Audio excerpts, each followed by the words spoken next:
Good morning, everybody. It is officially Thursday. Yes, it is. It's Thursday. It's Thursday. We're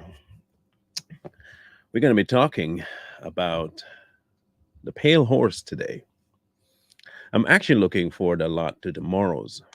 Tomorrow one will be a tomorrow will be interesting because I'm afraid that tomorrow will have a lot of bubble busting going on for many people who are um, hoping to escape some things. Not saying that you won't. I'm just saying it might be a little bit of a bubble buster for you, considering you don't know. That's going to be the kicker. But anyway, we're talking about death today. We're talking about the pale horse. Okay, so let's talk about the pale horse. Let's read first about the pale horse. And again, welcome to everybody. Verse 7. When he opened the fourth seal, I heard a voice of the four living creatures saying, "Come and see." So I looked, and behold, a pale horse, and the name of him who sat on it was Death, and Hades followed with him. And power was given to them over a fourth of the earth, to kill with the sword, with hunger, with death, and by the beasts of the earth.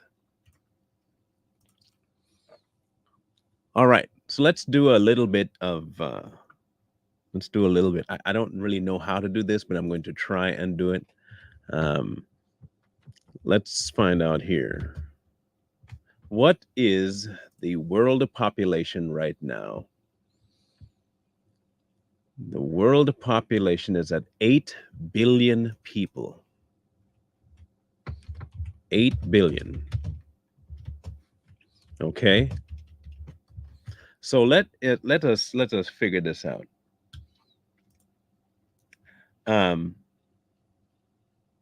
you're talking about quite a bit of people to wipe out a fourth of them. Um, you're looking at somewhere nearly 2 billion or so people. It's a lot of people going to be gone. So the question here is, who's going to be among them? Did it say that it will be believers? Did it say it would be unbelievers? Or did it just say a fourth? Here's a bigger question. Considering what's coming next with the saints screaming out, the martyrs, could we be part of the fourth that are killed before rapture? If the term rapture should be used here, using it loosely, of course. Now, I'm not saying that people won't get caught up. It says so in the book. I'm just not willing to call it that because of all the stuff associated with rapture. But here's my question. If a fourth of the earth will be killed, could Christians be part of the fourth? Because it does not say only. It just says, read it again. Want to make sure everybody gets this. Power was given to them over a fourth of the earth, to kill with sword, with hunger, and death, and by beasts. This is why I keep saying, if you don't know, but you're just wishing and hoping, maybe prep for both sides. Maybe just prep for you being a part of the fourth, as well as being maybe escaping it. And what's the best way to do that? What is the absolute best way to prep for both outcomes? The easiest way and best way to prep for both outcomes is to trust God, because he's the one deciding. I know this particular book has yielded that statement a lot. But I don't think you can say that enough. I don't think that I can overstate trusting God. I don't think I can. I'm sure that I can have an entire segment, 2 hours long, saying the same thing over and over of trusting God and finding different ways to tell you how to trust God. And I wouldn't get tired of saying it because it is that essential. It is that essential. So let's take a look real quick at the horse, at what its purpose is. Okay. There is only one purpose for this horse, and that is the eradication of human beings. Death. Plain and simple, straightforward as it can be. It is probably one of the most direct seals in there. Death is coming, hell's coming with me. You've heard that statement before? You ever wonder where they got that from?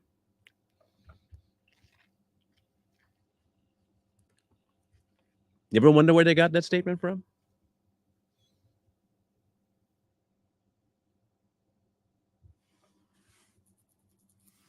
Death is coming for a fourth of the earth, and they've been designated a fourth. I want you to understand that the verse doesn't say perhaps, it says power was given to them over a fourth of the earth to kill with the sword, with hunger, death. Now, mind you, all of these have different ways of exiting. Killing with the sword is by violent means, either by weaponry or a tool of implementation of warfare. Hunger, starvation, natural death, and beasts of the earth. Goring. We have to start looking at things the way they are, okay? And people may not want to participate in this exercise with me, but let's do it anyway. And if you don't want to, that's fine. So here's the exercise. Some of us wish for a quick death. Some may not get a quick death. Some may suffer before they die with sickness. Some may suffer torture before death, the sword. Some may suffer even more torture via animals ripping them to shreds. And that is told that some will go through. Again, it does not designate us a believer or non-believer. Death is just given control over a fourth of the earth. If the book tells you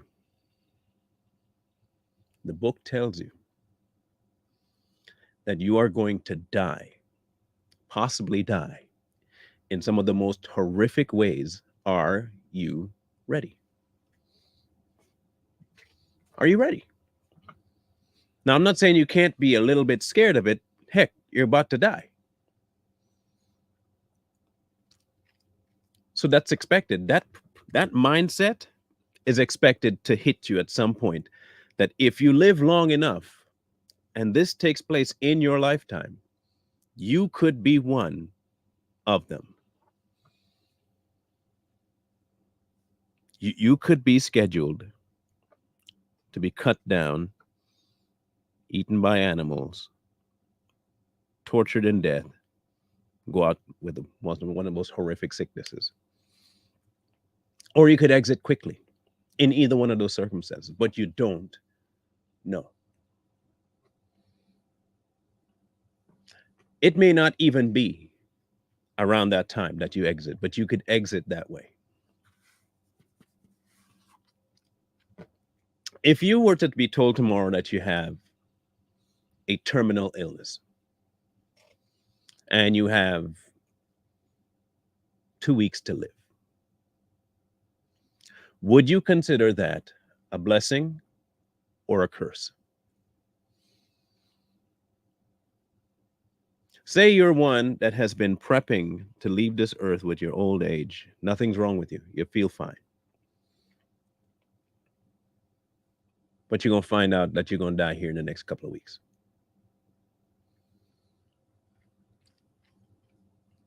Does your mindset towards God change because you've been hinging it on how good things have been going?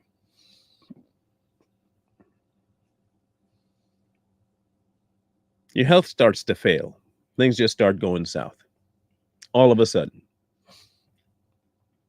Do you reach out and say, "Why me, God?"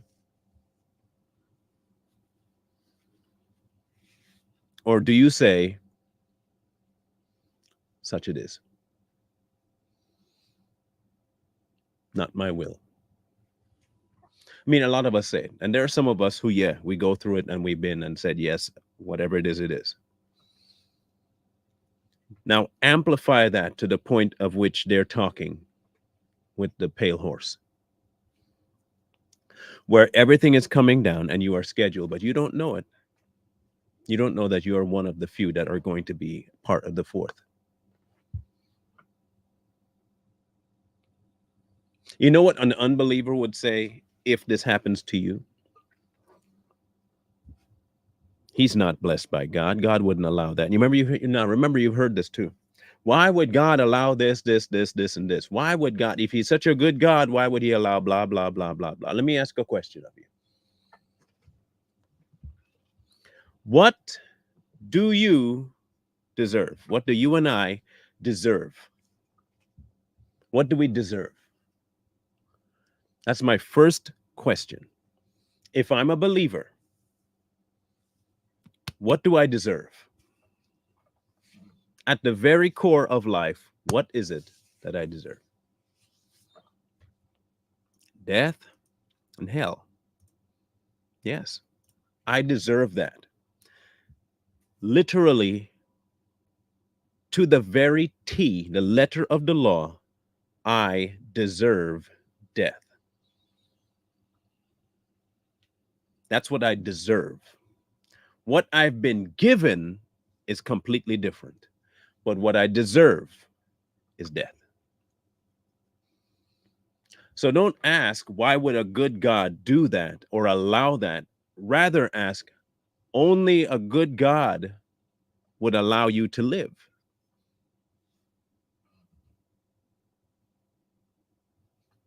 You don't deserve to live. He would be completely justified in a full eradication without salvation. Justified. Love is what compelled him to a different way, that nature of him.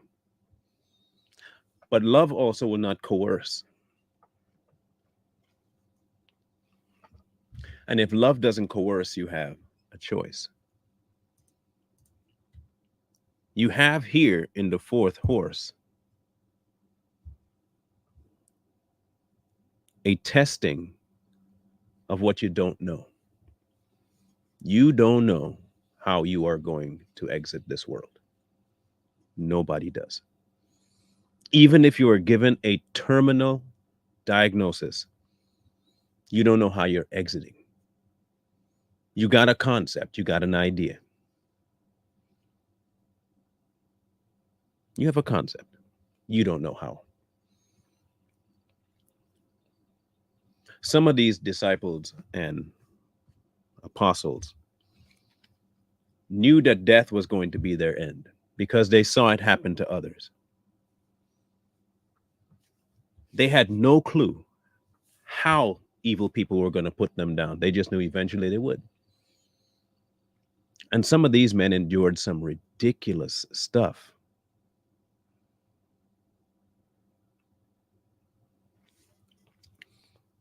Like I said, could be, but then again, the book is quite specific about the differentiation between the believer and the sinner when it's needing to be. I think it's vague here for a very specific reason. I think it's vague here because it's both. I think it's vague because it's both.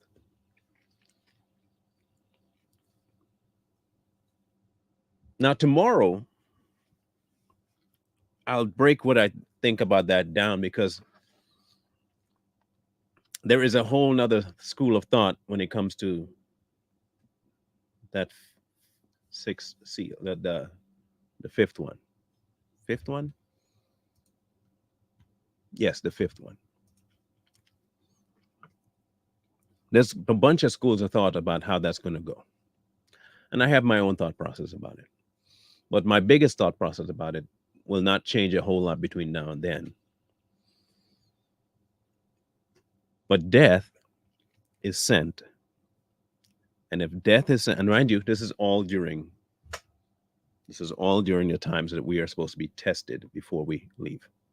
This is that fourth horse isn't showing up after we leave. So I'm just saying, a lot of people think, oh, I'll be raptured long before anything else happened. Where did you get that idea from? Okay, let's say that who decides who's going to be raptured? Suppose he wants you stuck here during the tribulation. I've heard so many stories about the tribulation. Here's one I've heard. The tribulation is going to be for the saints who didn't really get it, and they have to stay behind till they get it. I've heard that before. I don't buy that one. Here's what I believe about the tribulation. This is my thought process, okay? And since we don't know, I can make these speculations. This is not concrete truth. This is my speculation. I want to make people understand that fully.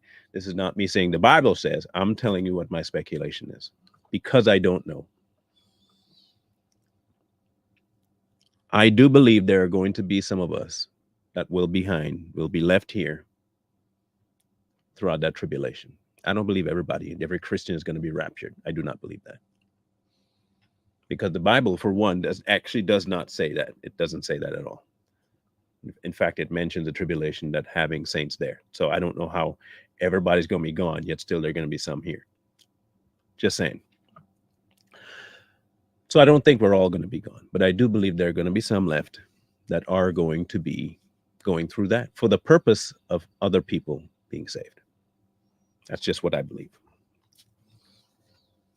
Now, who are they? Don't know. 144? Don't know.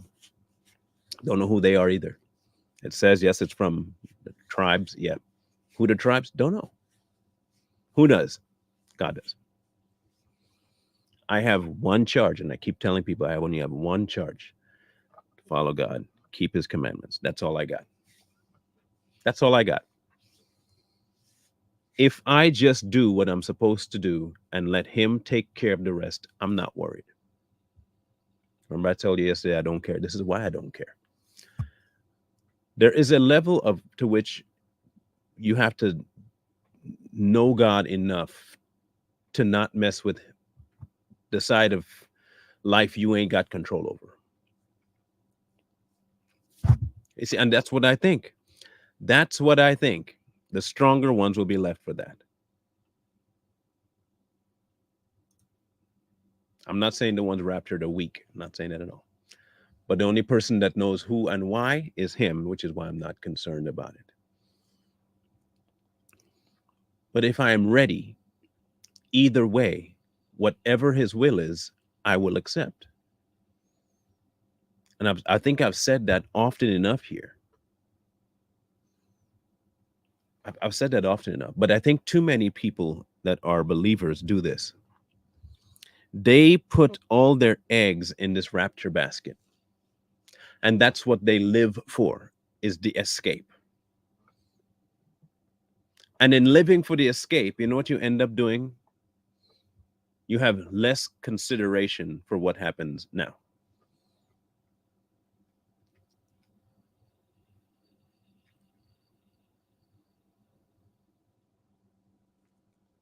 You do.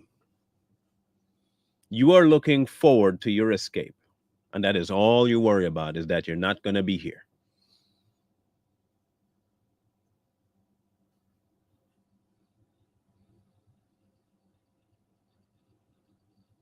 Why are we always looking to get away from stuff?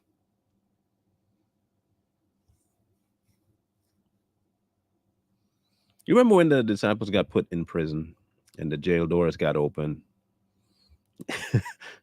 And they're like, nah, we're just going to stay here. There'd be some of us that be running through them doors saying, I'm out, done. I ain't doing this jail thing.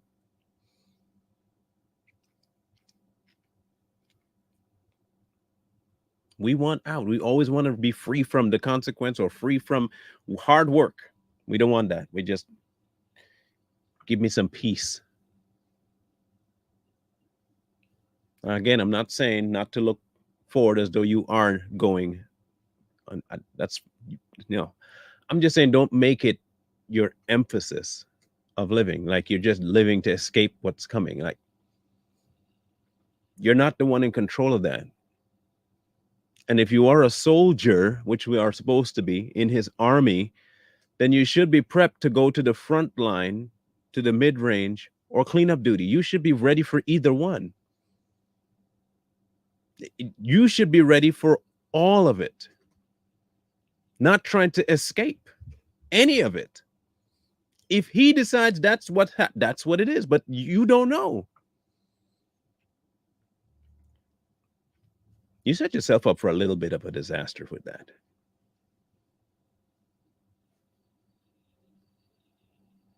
I'm not trying to get ahead of God, and I'm not trying to stay away, walking in step. So whenever he takes a step, I take a step. If he don't take a step, I ain't taking no step.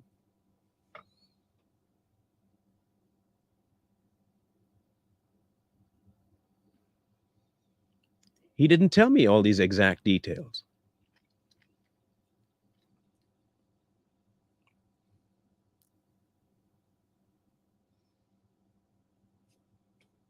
You see, but Paul understood why he was here, though. And yeah, he understood the benefits of dying, but he also understood that he wasn't behind it. All of it has always come down, even when Jesus was praying, I don't want this cup. If this cup can pass, let it pass, but not my will, but yours be done.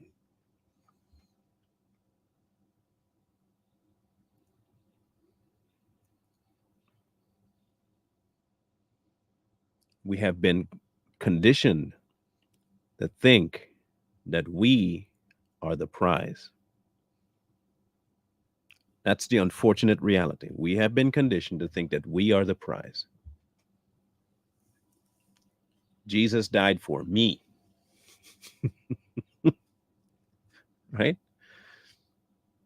Jesus died for me. That's where we put the emphasis. Instead of Jesus died for me. No, he died for me. And we now have become the apple, the prize, the trophy. We're not the trophy. We are so not the trophy. I have never seen anybody compete in a race for a rusty, broken trophy and held it up and say, I won the most awesome prize ever. They don't do that. But a rusty, broken trophy in the hands of an Olympian, it gets revered because of the Olympian, not because of how the trophy is. There are tons of things that get high regard because of the name associated with it. He is the prize. We merely hold it. It is not the other way around, where we are this thing triumphantly being held up because we are of such great value. We have been completely lied to by a bunch of these preachers who try to tell us that we are the main focus. And he came and died. And he left heaven's glory for you. He left heaven's glory for him, so that his glory will be established through us. You ever seen those restoration projects on YouTube where they take these absolutely dilapidated houses or busted up cars or a rusty blade and they just restore it to some ridiculously amazing fashion, but never forget that when you saw it before, it was of no value. But why would it be this valuable now? Not because of it, but because of the person that created it that way. All of the reverence goes to the craftsman, not to the tool. the craftsman. I could give plenty people a wood lathe and a chisel and say, make something. And they will break their ankles and their elbows and their hands trying to operate this thing. And they try and get their blade in and it'll kick up and it'll break their face. All kinds of things can go very bad if you don't know how to operate a lathe. It's a beautiful piece of wood, crappy looking thing that they finish with. And they come out way more damaged. Now, put that machinery in the hands of a master craftsman and watch what he does with it. Do you praise the wood for that? No. Do you praise the lathe for that? No. Because the lathe couldn't make somebody that couldn't do it. But the craftsman that knows what he's doing can make a masterpiece. And while that masterpiece may sell, it will sell because of the master. But we have forgotten who the master is. And when death comes knocking at the door, we expect to be saved from it because we think we're of value.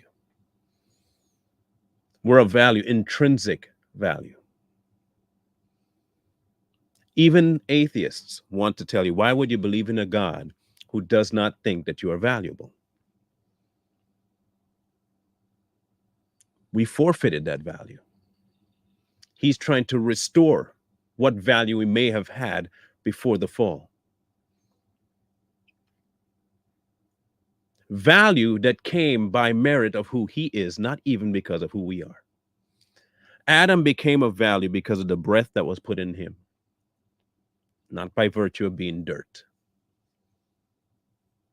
But we look at these seals, and the only thing we think about is, I can't wait for the sign to see when this happens and who's going to die. What if it's you? What if it's you? What if you're the one that goes? What if you're part of the fourth? You ready for that? I think in America, especially, we've become quite decadent in our Christianity. We don't fully yet understand, and I think this is part of the culture issue, okay? We don't quite understand what a true walk among unbelievers looks like, because we've been told to accept. The American gospel, which is what I'll call it, is one of acceptance.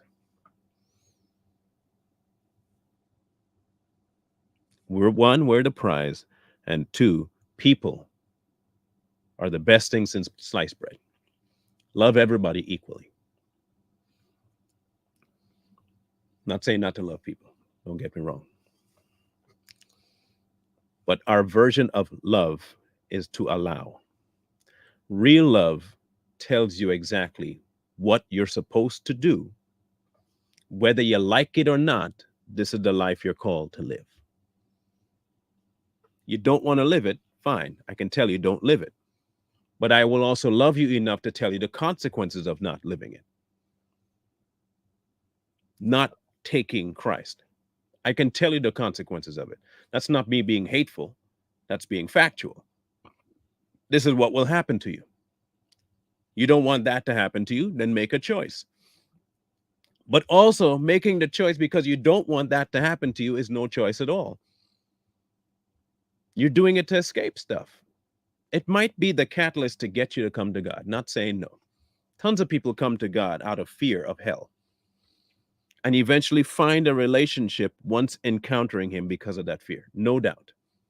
Plenty of people come to God because of their realizing that the earth was created, but then they come to a relationship after that point. But you coming to God and constantly being afraid of hell and wanting to go to heaven will never establish relationship. It will keep you stuck in a position where at any moment, if something comes along that feels better, you'll take it. Especially when you're promised all this stuff. But when this fourth horse shows up, and you might be numbered among the ones to exit of the fourth, You might be one of those thinking at the time, oh man, I thought I was fine. I thought I'd escape all this. I thought that we would be exempt from. What happened? Where are you, God? Where are you, God?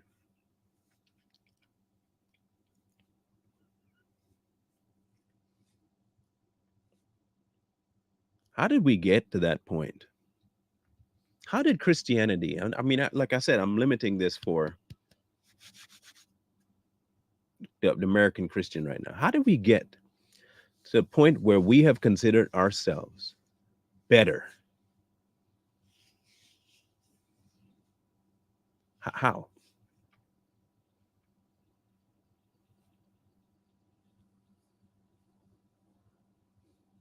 How did we get there? I can tell you how we got there. And I say it again. We lost all reverence for God. He's no longer God. He's some other entity. I don't know what he's become, but he is not God in a lot of these churches. He is not God. He is some entity that gives you stuff when you ask for it.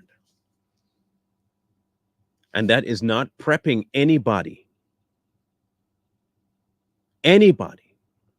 for the outcome that's coming. It's not prepping anybody.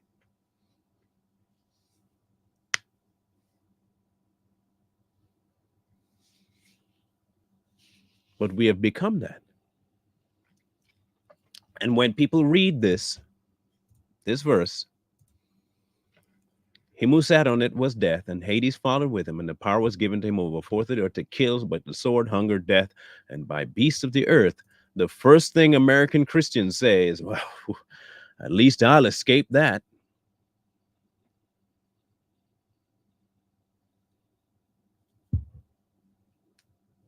At least I'll escape that. Because, I'm that special.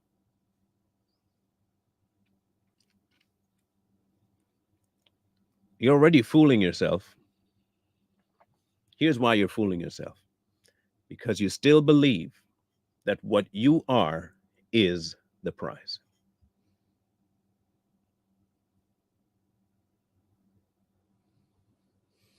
You're not the prize.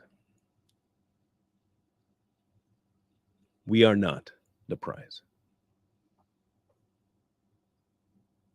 And I don't know how exactly we're going to. And okay, this is why I believe I don't think many people are going to make it. And it's not me being a negative person. I'm just using my eyes and seeing. If death were to come like this tomorrow, there'll be many Christians on their knees wishing and praying that it's not them, begging God for it not to be them. Don't let me stay here.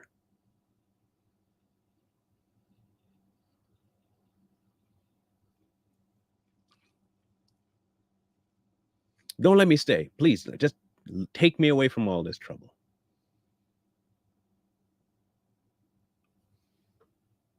What if you changed your mindset? Just hear me out. Change your mindset a little bit.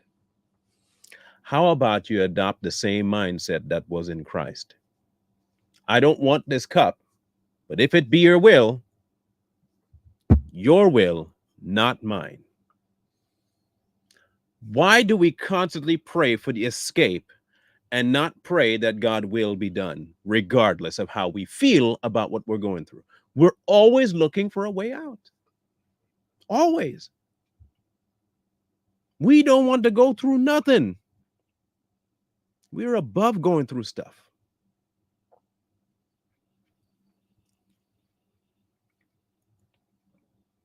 I thought you were dead already.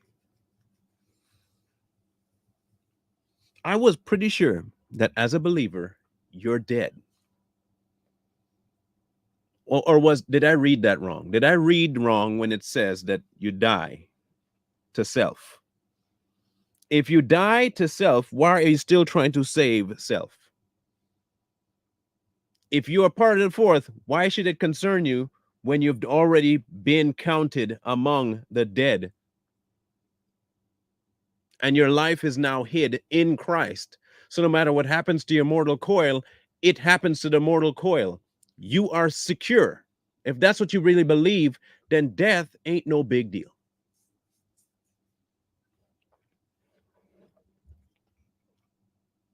If you know it's coming, it's inevitable. Why are you trying to escape it?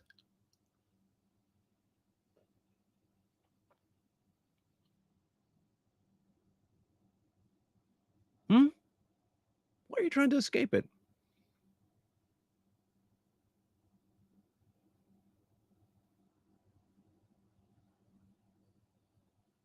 Why?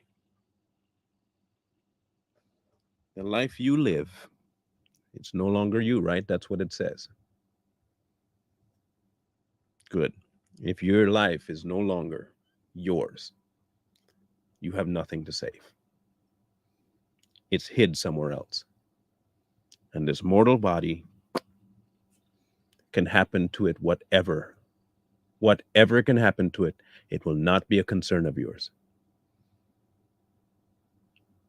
The spiritual life is your emphasis. The relational side between you and God through Jesus is the emphasis, not your mortal coil. Not your mortal coil. We're talking about two deaths here, by the way, in case people have lost count. You giving up your claim over how you live is one, and picking up the life of Christ puts to death the natural man. That's two.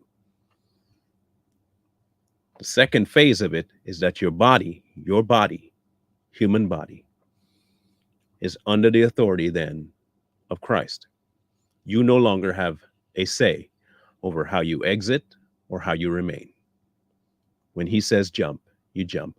If he says go, you go. If he says stay, you stay. Whatever his will is, his will is.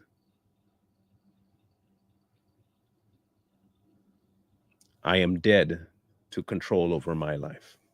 I am dead to the wishing of wanting to be or not be. I am free of that, free of it. Whatever God wants, he wants.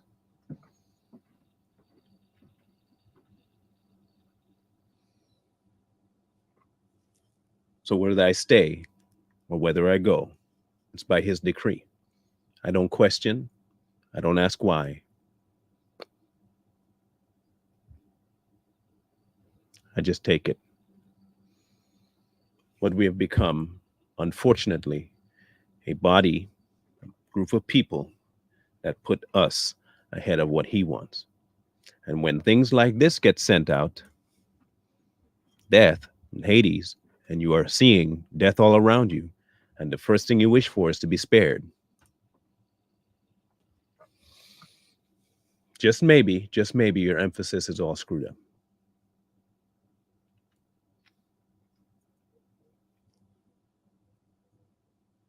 Just maybe.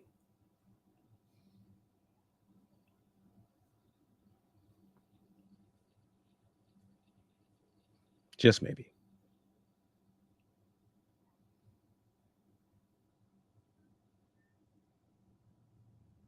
I want to segue into the conversation tomorrow because the one tomorrow explains a little bit more about the the hereafter, if you want to put it like that. A little bit about the hereafter, and also about the here and now. I got them about the here and now. Those are the two things we're going to talk about tomorrow: the there, hereafter, and the here and now.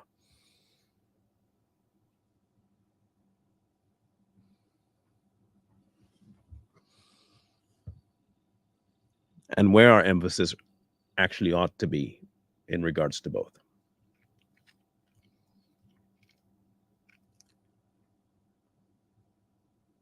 There are way too many scriptures in the Bible that tell you to trust.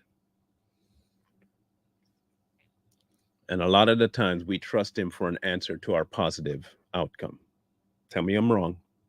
A lot of the time when people say just trust God, it's always to the emphasis of the positive. Am I wrong? Am I wrong? When we say, when you tell somebody, just trust God, is not, aren't you thinking, oh, he's got your best interest at heart? And they always quote this thing about it'll work out for your good. Isn't that now the going thing? Who decides what is good? Who decides what's good for you? You or God? So when something happens where he decides that was a good outcome and you don't, you know what we say? God didn't answer my prayer. Where is God? I've been abandoned. I'm still waiting for an answer.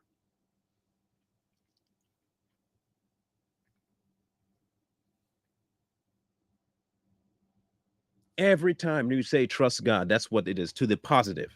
It's never trust God for whatever his will is, and that means whatever his will is. There is a massive canyon of possibilities when you leave that to him. And that's what's fear for a lot of American Christians, is that we don't want that open chasm of what he can do as an option. We want to limit in our minds. I mean, it's not true. You can't limit it. But in our minds, we say, no. God's a good God. And so this is where his options are, in the good only, because I'm now his. Only thing that can happen to me from here on out is good stuff.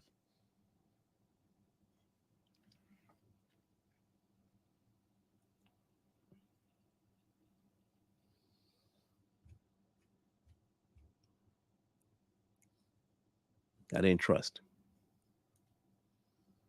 That is not trust. That is genie in a bottle. And that ain't God. That's not God. That's a genie.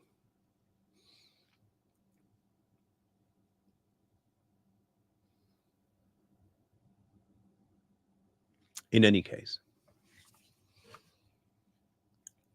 when this horse shows up, whether you are here or not, whether that be your offspring, please, if at all possible, that you can,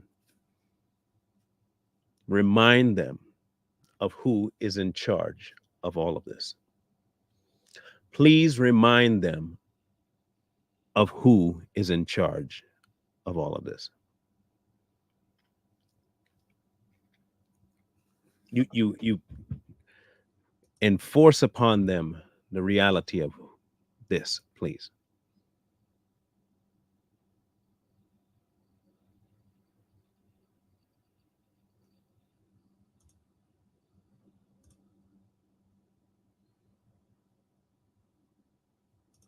Because it is imperative, it's very imperative that we deal with God correctly. We view him in the vein that he exists. Not in our way, not what we feel, but who he actually is. And keep the reverence. Keep that reverence and keep it high.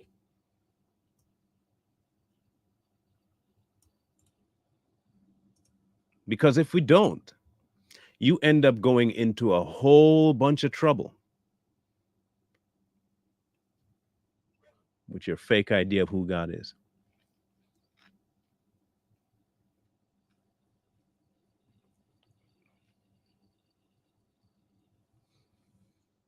Tomorrow we'll talk about the cries of the saints, calling out for revenge. We'll read that one here for tomorrow. When he opened the fifth seal, I saw under the altar the souls of those who had been slain for the word of God and for the testimony which they held. And they cried with a loud voice, saying, How long, O Lord, holy and true, until you judge and avenge our blood on those who dwell on the earth. Then a white robe was given to each of them, and it was said to them that they should rest a little while longer, until both the number of their fellow servants and their brethren would be killed as they were was completed. Now that is going to upset some people tomorrow when they realize they might be part of the few left to be killed.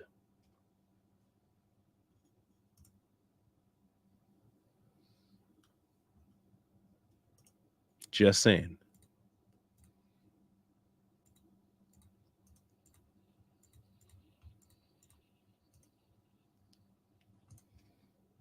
I'm just telling you. It might be something that you just don't want to have happen, but just understand that you might be it. Right? You might be it. Are you ready? Are you ready? Hope you're ready. It's coming one way or another. It's coming. It's coming. If you don't speak now, you ain't gonna speak then. You think under this limited amount of pressure, you unwilling to talk. You think at the time when someone's holding a gun to your head, you gonna talk? You really believe that? You believe that if you run from people telling you to shut up on Facebook, shut up at work, shut up at the mall, don't wear that, don't talk about, you think that you're doing that and refusing to do it now, somehow you're going to get this massive rise in courage with a gun pointed to your head and threat of no food and threat of no transport? That's when you're going to do it? I'm sorry to tell you, but that's not normally not how it goes. That's normally not how it goes. Usually you give up under the heavier stuff rather than the small stuff. But we'll talk about more of that tomorrow.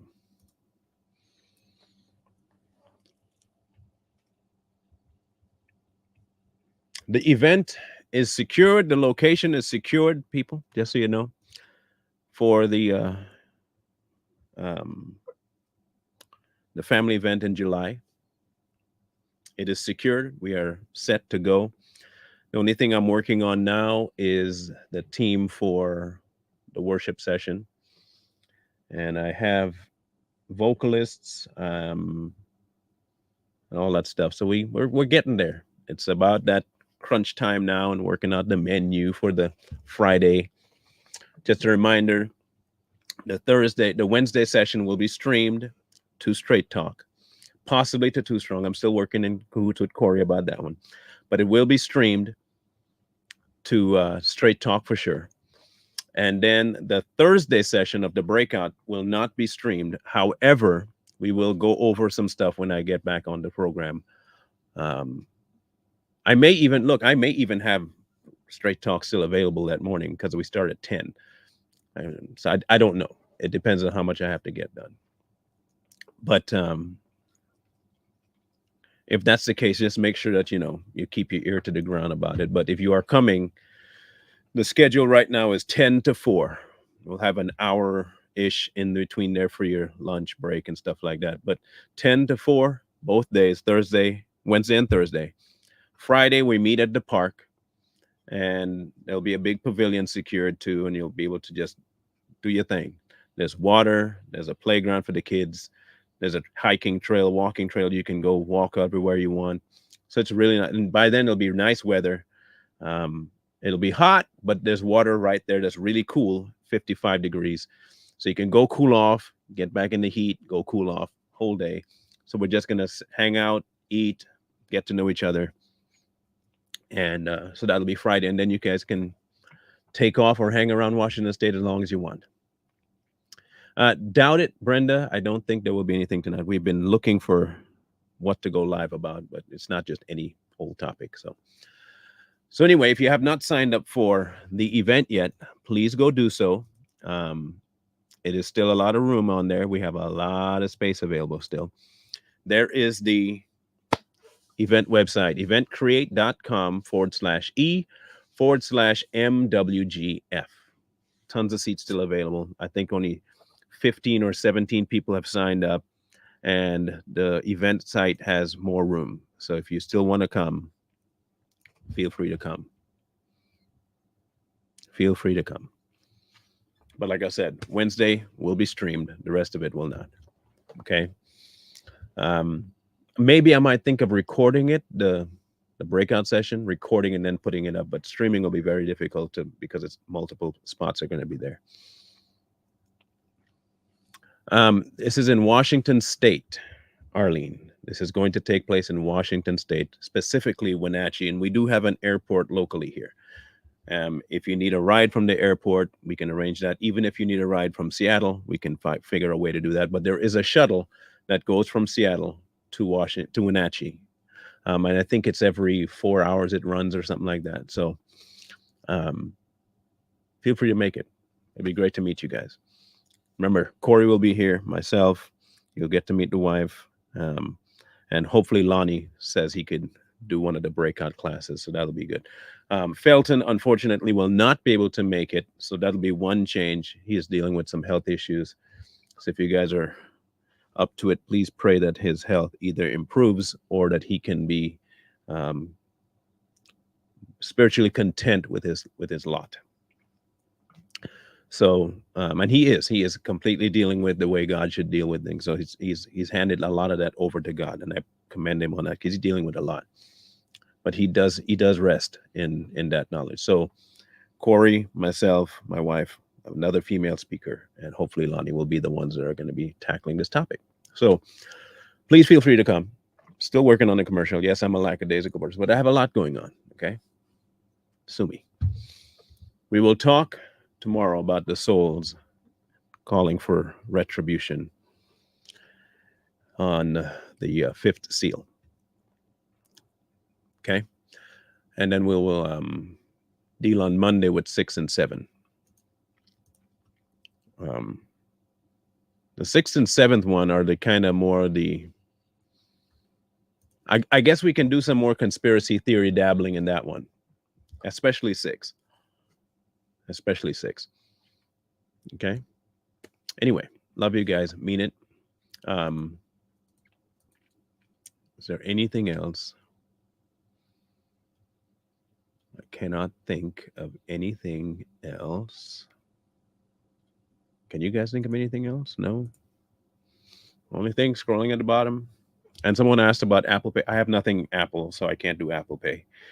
It wants you to link it to some Apple device, and I don't do Apple. I can't stand Apple. No. So I don't have Apple Pay. You can always mail stuff to me if you want to.